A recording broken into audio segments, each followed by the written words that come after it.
সবাই মনোযোগ দিয়ে এরপর দেখো, এখানে আমাদের কি বের করতে হবে?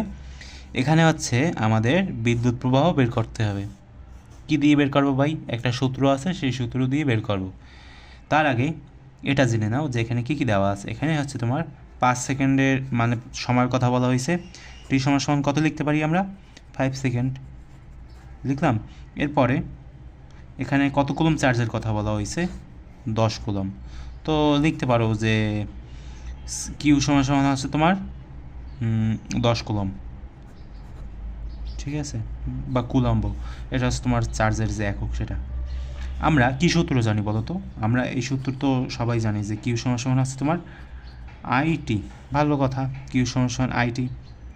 তো এখান থেকে আমরা বিদ্যুৎ প্রবাহ কীভাবে বের করতে পারি?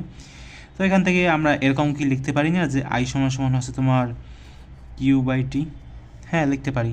তো লিখে মানে এখন তোমরা মান বসিয়ে দাও। এখানে কিউ এর মান দেওয়া আছে না 10 কুলম, তো লিখলাম 10 কুলম।